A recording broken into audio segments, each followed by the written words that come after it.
Hello, everyone. Welcome to tonight's episode of Navigator Nuggets.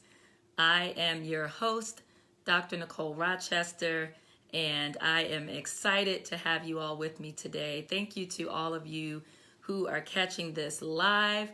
Thanks to those of you who will catch this on the replay. If you are watching on Facebook Live, I encourage you to go ahead and drop in the comments, say hello. Let me know that you are here. If you're watching the replay, just type in the comments replay so that I know that you are here. If you're watching this on my YouTube channel, welcome. Thank you so much for watching tonight's episode of Navigator Nuggets. So, as you all know, we have been talking about coronavirus, and we are still talking about coronavirus. And if the information that I am receiving over the last week or so is any indication, we're in this for the long haul, you all. We're going to be talking about this for a very, very, very long time. I actually, I do have some other information that I want to share with you all. And so, now that we're almost 2 months in, I am thinking of interspersing some of the COVID-19 episodes with some additional information. I definitely don't want to neglect this topic, and there are a host of challenges that have been brought to the forefront as a result of this pandemic that we're in. So I definitely am going to do my, my due diligence to make sure that I continue to educate you all about all of the nuances and the concerns about navigating healthcare as it relates to coronavirus. But certainly, if there are other issues or other concerns or anything that you're dealing with right now related to navigating healthcare, whether it has to do with coronavirus or otherwise, please reach out to me. Send me a message on Facebook or place it in the comments for this video. You can reach out to me via my website, yourgpsdoc.com. But I want to make sure that I am addressing the things that are actively concerning you and your family members. Hi, Adrian. Thank you for tuning in. So tonight, as we continue our series about the coronavirus pandemic, I wanted to talk about telemedicine because the use of telemedicine has increased exponentially among healthcare providers and among you all, among patients.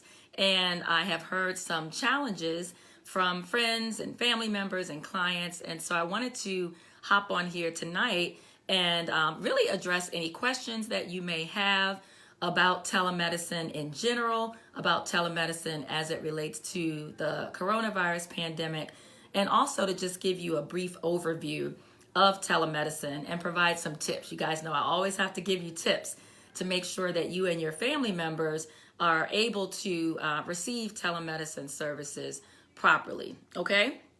So I think last week when we did this broadcast, I was not able to access the data for coronavirus. And so I'll go ahead and do that really quickly. So I'm only going to report the United States data. And I'm looking at this for the first time live with you all because, as I've mentioned in a previous episode of Navigator Nuggets, I have really disconnected myself to a large degree, not totally, but to a large degree from news media and, just the onslaught of information, really to protect my own sanity and to preserve my peace and mental health. So, but I wanted to make sure that I shared it with you today. I'm sure you all are probably watching the news conferences, unless you've decided to unplug a bit like I have. But unfortunately, here in the United States, as of today, right now, which is Monday, April 27th, 2020, it is a little after 8 p.m. Eastern Standard Time. There have been 987,022 confirmed cases of coronavirus. So you all, we are approaching 1 million cases of coronavirus in the United States, which is blowing my mind because I'm almost positive, and I would have to go back to confirm, but March 2nd was the first episode of Navigator Nuggets that I talked about coronavirus. And I'm almost positive that on that day, there were 26 cases in the United States. So to sit here tonight with you all and to see that there's almost 1 million is just mind blowing. And there have been 56,000 144 deaths. So, needless to say, this virus continues to just really wreak havoc, not only in the United States, but across the world. And so, it is important that we all continue to practice all of the measures that they have been talking about. They've even added to some of those measures. So please, please, please, regardless of where you live, even if it's in one of these states where they are, quote unquote, opening up the economy and sending people back to work. I mean, I know if you are being sent back to work and you are an essential employee, or now you're being deemed an essential employee and you need that income, then certainly I can't sit here and tell you not to go to work, right? But for the rest of you, like getting hair done, getting nails done, really? I mean, in the middle of a pandemic, so, if you're going to do those things, then, please be as careful as you possibly can. Don't forget about the 6 feet of physical distance, at least 6 feet. Don't forget about wearing the face coverings, which, by the way, still require at least 6 feet of distance between you and the next person, okay? Please don't get a false sense of security because you have on a face covering or you have on gloves, okay? Hi, Ethel. Thanks for tuning in. Hi, Mike. So Brother Mike says, let's see, had a televisit today and was pleased. Awesome. I was able to get an appointment for a test. That is really good, Mike. If you have any tips or anything else that you'd like to share with the Your GPS Doc audience, I encourage you to drop those in the comments. Hi, Deidre. Thank you for tuning in. All right, guys, so let's go ahead and get into this. So telemedicine, also referred to as telehealth, is basically a broad term for getting health information, or not health information, but having a visit with your doctor, with some other healthcare professional remotely. So just like I'm sitting here, I'm on my iPhone, you all may be watching me on your smartphones or on your tablets or your computer, and we're able to have a dialogue and things like that. You can see me, I can't see you, but you can see me, you can hear me.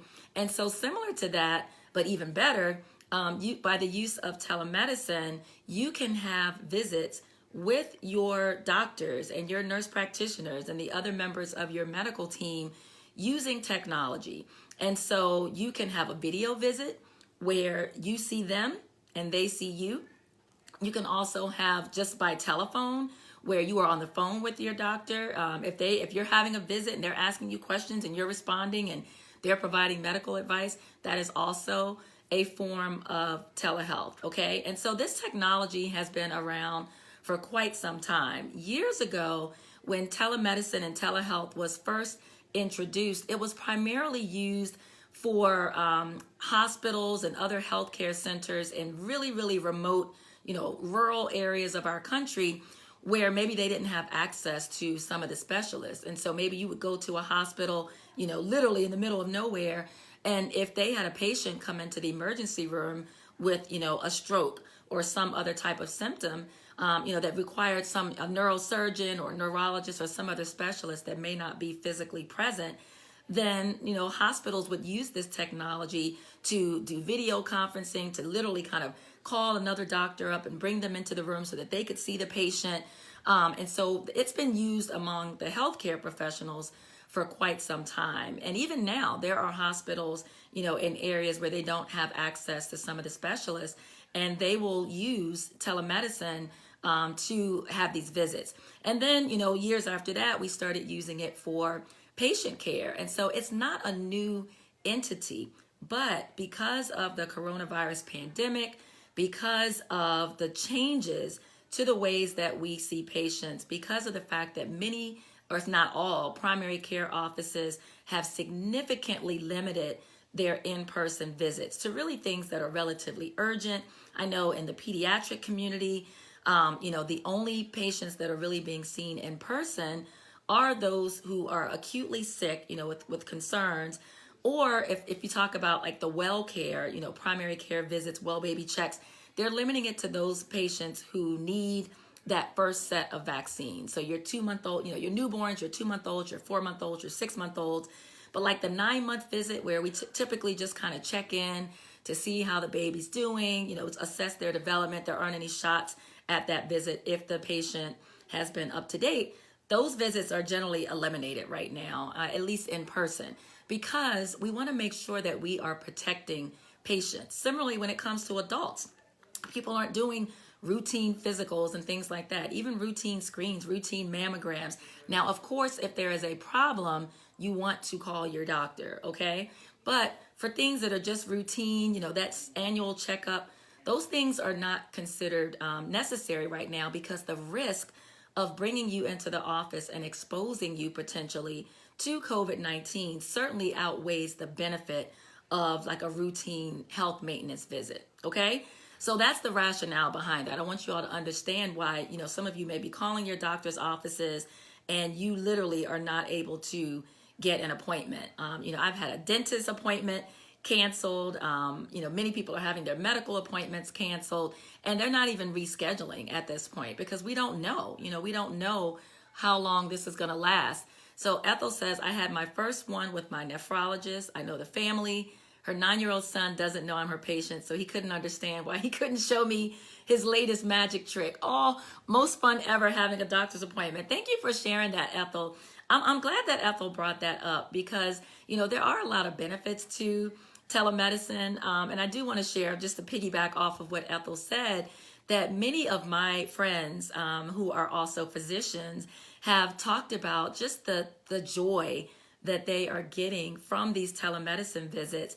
And, there's a lot that you can learn about your patient when you kind of interrupt them in the comfort of their homes. There's information that you can glean about, their living conditions, about the support or lack of support that they may have from their family. And so they have been thrilled to have these visits with their patients, sometimes with the family members surrounding them or with the kids, running in and out of the screen while the parent is being evaluated. So, I think that this, in a way, there are a lot of bad things, right, that have come as a result of this pandemic. I mean, a lot, right? But there also has been some good, and there have been some positive things. And I think that in many ways, inside and outside of medicine, it's forced us to just kind of get back to the basics. So if you think back to those house calls that doctors used to make, back in the day, and there are still a few that do that today, but in some ways, this is kind of like a house call, I mean, you're not physically there, but, when you have these telemedicine visits with your doctor, they are in a way entering into your home with you. So there's an intimacy that goes along with that. So I'm glad that you had a pleasant experience, Ethel. So what are some things that you need to know about telemedicine, specifically as it relates to COVID-19? One thing I want to make sure that you know is that as a result of the pandemic, generally all health insurance companies are paying for telemedicine. And when I say paying for, I'm not saying that it's $0. What I'm saying is that they cover it. And so even if this wasn't a benefit previously, generally the health insurance companies, including Medicare, are including this as a benefit. So you may still have a copay or co-insurance. You would need to look at your own health insurance plan to get that information. But it's really important that Medicare is now covering this, because Medicare used to have very, very, very specific rules and regulations regarding telemedicine visits. And so they were only covered for individuals who lived in remote rural areas and that were deemed to, have a significant burden getting to a physical doctor's office. And even then, it had to be a video visit. It couldn't just be telephone. And the patients had to have that visit in some type of centralized facility. So they would have to drive to a medical office or drive to some other approved facility that had kind of a setup there with the video, and then they would have a telemedicine visit. So they still would not be in the same room as the doctor, but they did not cover these routine visits in their homes.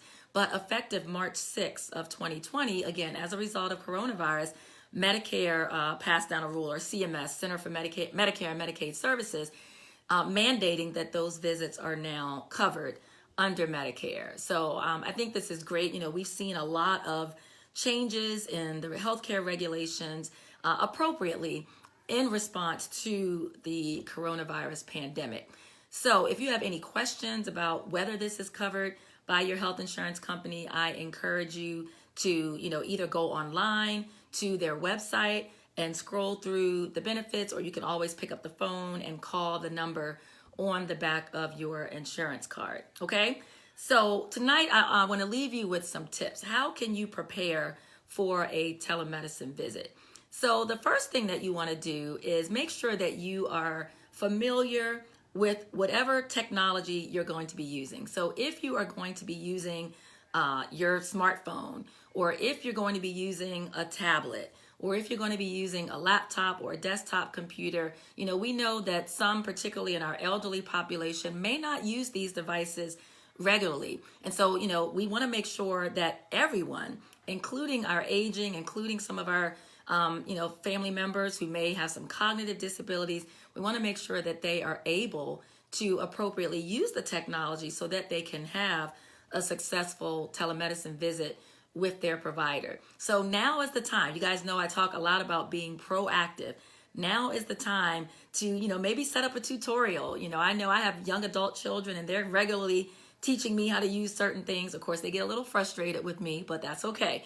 So, you all may want to start doing that with your elderly relatives, particularly if they live in the home with you. But even if not, doing FaceTime calls with them, or, showing them how to use Zoom and things like that. Some of the things that many of us have been using to stay connected with our family members, those things are getting them prepared. They are getting them used to the technology so that when they use that same phone to visit with their doctor remotely, they already have some familiarity with that. So you want to start, getting in some practice, yourself and your family members, making sure that you know how to flip the camera. I mean, just simple things that some of us may take for granted, but knowing where that button is to flip the camera so that it's facing you and not, the rest of your home. Knowing where the microphone is on the device that you're using so that you're not inadvertently covering it. A lot of times when people are using their cell phones, they will have their hand over the part where the microphone is. And so that's going to disrupt the audio, and the doctor's going to have a hard time hearing you when you're speaking. So again, just start to, play around with your device, make sure that you are familiar with the device itself, and do whatever you can to help your family members, particularly those who may have some challenges, begin to work with them to get them familiar with the technology. Okay. The next thing that you're going to want to do is to become familiar with whatever app your doctor uses. So there are some doctor's offices who use a particular app through their patient portal, or they may have, a contract with a third party and they may use that app. These apps are almost always free. But again, you need to have that app downloaded on your phone prior to starting the visit. You don't want to go to join the visit and then you figure out that you didn't download the app, or that there was something that you needed to register for. So once you've booked one of these telemedicine visits, make sure that you understand exactly what you will need. If it's not clear in the email that you received or in the conversation that you may have had with the person who booked the appointment, then, send an email back or call the office and make sure that you know what app that doctor's office uses, or any technology that you need in order for that visit to be successful. In some cases, your insurance company may have a separate contract for telemedicine services. They may use a separate app or a separate service in addition to your doctor. So I say that because I mentioned on a previous episode that I actually don't have a primary care doctor right now because we recently switched health insurance companies, and the doctor that I want, the doctor who we had before, is kind of temporarily not taking new patients. But I was able to go to my insurance company's website and call a number on the back of my card, and I found out that my insurance company has their own relationship with a telemedicine service. And so I was able to book an appointment with a brand new doctor and, have a visit there to address my concerns. So many of you may not even know it, but many of you may have telemedicine services directly through your health insurance company. So again, now's the time to go ahead and become familiar with that. Look at the benefits documents that you got that you probably never read, or go to their website, or look on the back of your card and you may see a list for telemedicine with a phone number or a website. So again, just make sure that you are familiar with any apps that need to be downloaded so that you can get all of that done ahead of time, okay? The other thing that you want to do to prepare for your telemedicine visit are kind of simple things that will make it easier for you and also for the doctors. So I don't know if you all can tell, but there's a light on the other side of me. Now I have a ring light. I don't expect you guys to have a ring light, but you want to make sure that you're in a well-lit room. If you are trying to have a video visit with your doctor and it's really dark, then if you have a particular rash or something else on your body that the doctor needs to see, it's going to be very difficult for him or her to see that unless your room is well lit. So you want to make sure that you are in a well lit room. You know, during the daytime, even just opening up the blinds and the windows may be enough. But, you know, test it out, use your camera, flip it around, and see how you look on the screen just to make sure, you know, that things are set up properly so that just helps you to have a better and a more meaningful visit with your doctor. Another thing that you can do and that you should do is to plan ahead for the telemedicine visit the same way you would do for any visit. So those of you who have been rolling with me for a while, you know that we talk a lot on Navigator Nuggets about being proactive, about communicating with your doctors, about being prepared for your visits. And so that involves things like writing down your questions ahead of time. You know, if you need to do a little bit of research about some of your concerns, go ahead and do that ahead of time. If you have concerns about the medications or anything else, you know, make sure that you have all of that information in front of you. Have a little notepad right there with you so that the questions that you've written down are easily available. If you don't have a medication list, which I hope that you do, and if you missed last week's episode, I talked all about a free resource that I'm offering, and I will drop that link in the comments so that you guys can document all of your pertinent medical history on one sheet of paper. It's a front and back, and you can use that one sheet that I gave to you all last week when you are having these telemedicine visits with your doctor. So when they are asking you about your health history and your medications and your allergies and all the other important things, you're not having to rack your brain because you have downloaded that Navigator Summary one sheet and you have that right in front of you, okay? So you want to be prepared and you want to take notes as well. On that same notebook where you have written your questions, you want to be able to take notes during the visit. I know that may be a little challenging if you're doing it on a phone. You may have to hold your phone in one hand and write with your other hand, or maybe you can prop your phone up, you know, on your dresser or on a table. But you want to make sure that you're taking notes during that visit so that you remember the information that the doctor shared with you, just like you would do in any other visit. Hi, Raina. So Raina says, I had a telemedicine visit today where they had me take my own vitals before the visit. Pretty cool. Okay, Raina, I love that. Drop another comment. Let us know how you did that. And that's actually my next tip. So there are actually some devices that you all can purchase to, again, prepare you for these telemedicine visits. Now, some of these things can be a little bit expensive and some of them are not so expensive. And I will say that in light of the COVID-19 pandemic, I have found that the delivery times have been delayed. And so if you were to go on my favorite store, Amazon, right now, you know, it may take a little bit to get some of these things. But certainly if you are someone with high blood pressure, you should have a blood pressure cuff in your home, okay? One of the portable blood pressure cuffs. If you don't already have one, please take the time to go on either Amazon or your favorite online store and search for that. You probably can even, you know, CVS, Rite Aid. Nobody's paying me for this, so I'm not a sponsor, or they're not sponsoring me rather. But you should have a blood pressure cuff. And in fact, even if you don't have high blood pressure, if you're in your 40s or 50s or older, it really is a good idea to have a blood pressure cuff in your home. So Raina says, I actually had my thermometer near me and my husband has a blood pressure machine. That's perfect. So if you have a blood pressure cuff in your home, that device is not only going to measure your blood pressure, but it also measures your heart rate. Those are two very, very important vital signs right there. Then every household should have a thermometer, okay? I know so many people, particularly during this coronavirus pandemic, that are like, oh my gosh, I don't have a thermometer. We already had a thermometer, but I couldn't find our second thermometer, and I wanted to make sure that I had a backup. So again, I went to my favorite website, And I ordered a thermometer. And in fact, it was supposed to take like 2 weeks to get here. And it came like, I don't know, it came in like maybe 7 or 8 days. So I was really thrilled that that came early. So again, blood pressure cuff and a thermometer are extremely important, especially now. So if you don't already have those things, go ahead and get those things, because of course, you're not in your doctor's office during these visits. So they have no idea whether you have a fever or not, whether your blood pressure is elevated or not.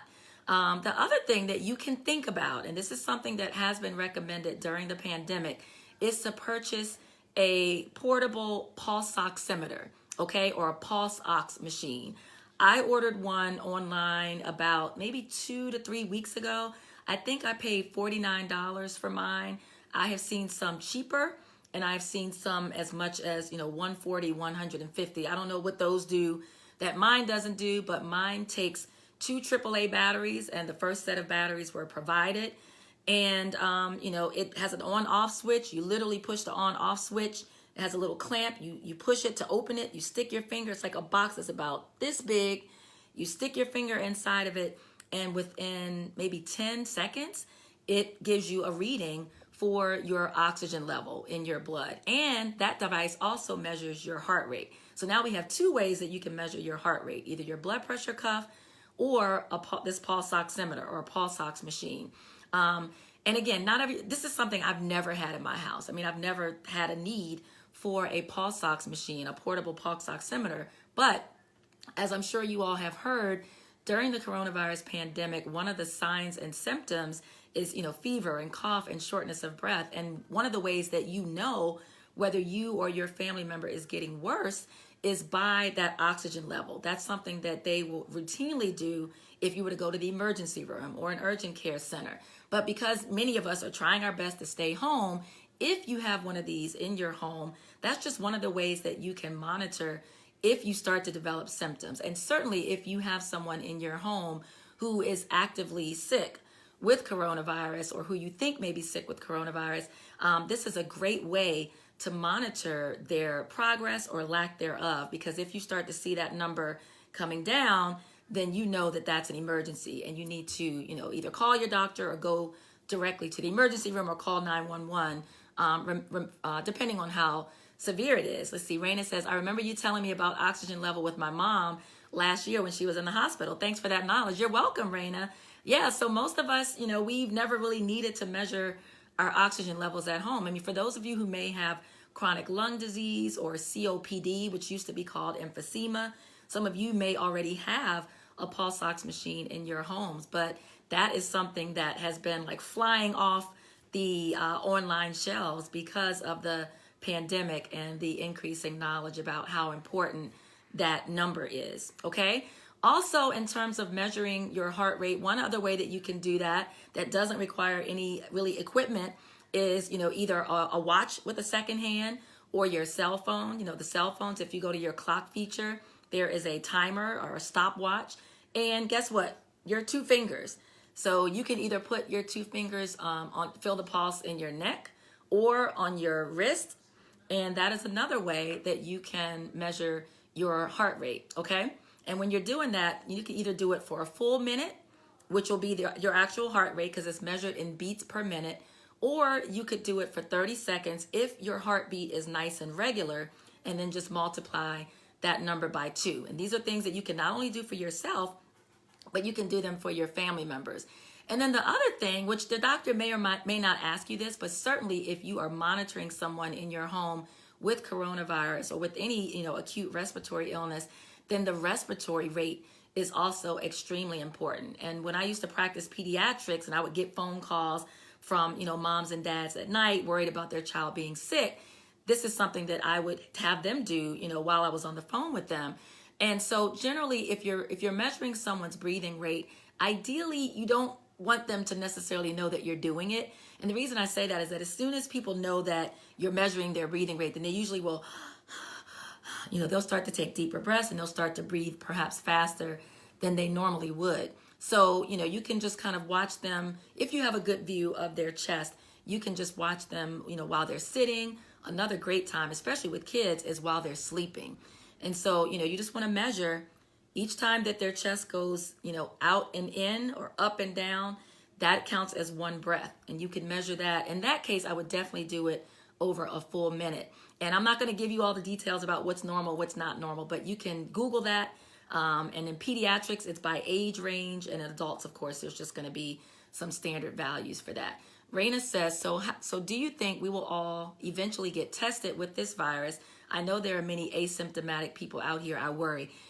Whew, Raina, that is the $1 million question. We know from all of the science that goes behind, viruses and transmission, and particularly based on what we know about this novel coronavirus, COVID-19, that the key to really controlling the spread of this virus would be, universal testing. Unfortunately, still, we are struggling to have the supplies on hand. And so in some states, they have said they have the testing kits, but they don't have enough of the reagent that you actually need to, process the test. And in other cases, they don't even have enough testing kits. I mean, there are still some hospitals in some parts of the country that don't have adequate testing kits. So even in the hospital setting, there are some people who are not being tested if they don't meet, all of the specific criteria. So I don't know, honestly, if we're ever going to get to a point where out in the community, meaning those of us who are in our homes and, thankfully for now, if we are ever going to have access to testing, particularly if we are asymptomatic. Certainly, that is a key part of the public health strategy to, get this virus under control.